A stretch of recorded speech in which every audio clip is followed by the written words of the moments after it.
Well, it's nice to get into playing somebody in your own team. So I think our kids were excited to finally get in that atmosphere and go against some outside competition. So that was healthy for us. That was a good thing, and our guys were ready for that. Disappointment, you want to win every game you go into. Having said that, it was treated as an exhibition game. We dressed 5 lines and 7 D-men. I think it's difficult for a player. I can tell you probably all of our players don't enjoy that. You really like to get into a rhythm and flow of the game. And when you're 7D, when you're 5 lines, it's tough to do. So I think our guys had a little bit of frustration, but that's good for us to handle and learn to kind of battle through and talk about taking advantage of the opportunities you get. So we will learn through that a little bit. I thought our 5-on-5 play was very good defensively. We only had us marked as 2 grade A chances against, which was very strong for us, so that was good. Gordy Dayfield was very good in that. I thought Nick Kossoff was very good in that as well, so our goaltending played well. Power play, we generated some good looks. I think we had about 5 or 6 quality grade A chances. We've got to do a little bit better job once the pucks get to that grade A area to bear down and find some second chance opportunities and simplify things a little bit. We want to be a little bit too cute at times, and that's a little bit of that summer hockey getting out of your system as well. Penalty kill wise, I thought it was really good overall. If you look at the first one, it was just one guy blowing an assignment, so it wasn't a structural issue. It was just one guy making a poor read and getting beat out of position. And then obviously the second one was a tough break for Nick Kossoff, where it kind of banked off a stick before him and then off his own stick and in. So tough way to lose a hockey game and a tough break in the penalty kill. But I thought all in all it was a good lesson for our hockey team to be in a close game, to finally get some game speed and tempo going, and something we can build and grow off. Positives, we came out of the gate right off the hop. We're 15 shots to their 2 shots, and then kind of got in penalty trouble, which hurt us. But we haven't practiced too much in special teams, so I think we'll touch up with that this week, and hopefully it's ready for this weekend.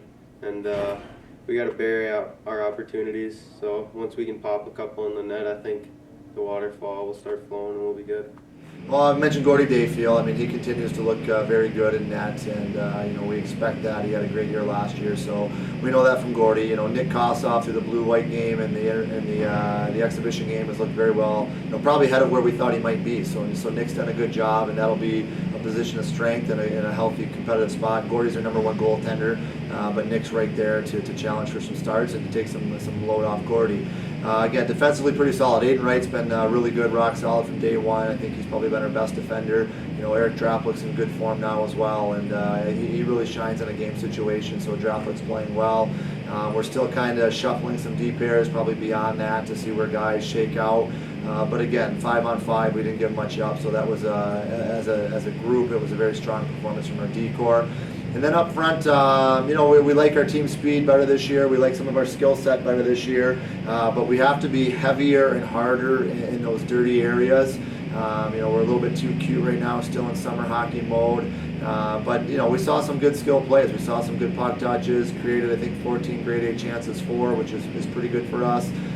We out-grade them, and that's good. But now it's paying that price and getting to that area and winning those second puck battles.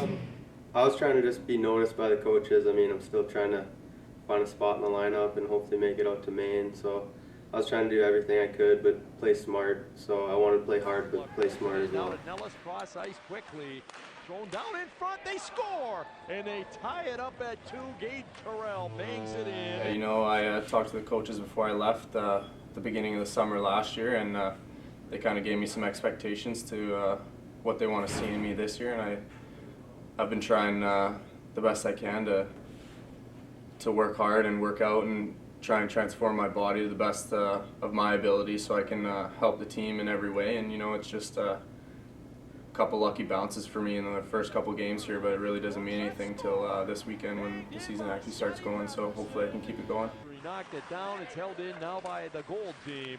There's a chance in front. They score, and that will win the game. Gold team comes from behind. Patterson gets the goal. Well, it's no different than last year going down to Florida. It's a chance to win a tournament, and I know on paper and nationally, nobody will expect the Lakers to go in there and win the icebreaker tournament, but that's our goal. Same thing down in Florida last year. Jeff Jackson made the comment in the championship game that everybody thought Lake State and Notre Dame would be playing, but they didn't think it'd be in the championship game. So we've got to go in there and find a way to beat one of the best teams in the country in North Dakota. I don't think we'll see a better D core all year long. Maybe a couple that come close, but their D core in particular is as good as there is in the country. Just a very, very tough challenge. Not only to find ways to create offense against that good D core, but to limit their offense. They're so deadly in the offensive zone as well. So it's a huge challenge that way, and we'll have our hands full that way. They're breaking in some new goaltenders, so we'll see which way they go in net there. And then their forward group is also very strong, but that D core really shines.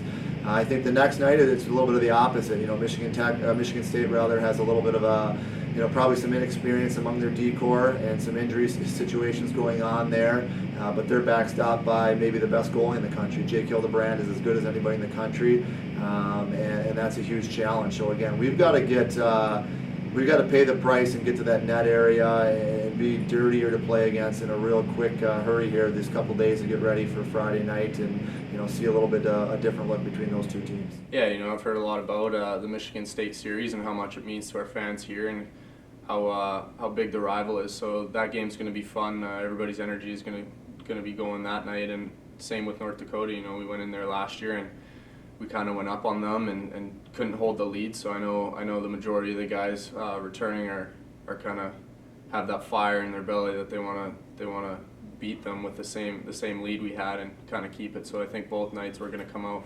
especially since it's the first game of the series or first game of the seasons rather. Everybody's going to be going as crazy as they can. Yeah, well, and a lot of people know Michigan State here. Like you mentioned, the old CCHA rivalry, and I think it's something our fans get excited about, and we're excited. It's a special program to me, and having 2 degrees, met my wife there. I haven't been back to Munn in a long time, so we're excited to get back to Munn. I know they made some improvements down there, but it'll be a good trip. We're excited about where we're at, where we're headed. We've got a lot of work ahead of us, but I think it's going to be an exciting year, and we're looking forward to getting home after the Portland trip and getting that first home game against the UP rivalry in Northern Michigan, and hoping our fans get out there and support these guys. There's a lot of good things in store for us. Nellis, and in they go, score! They tie it up right there. Austin McKay, he can shoot the puck.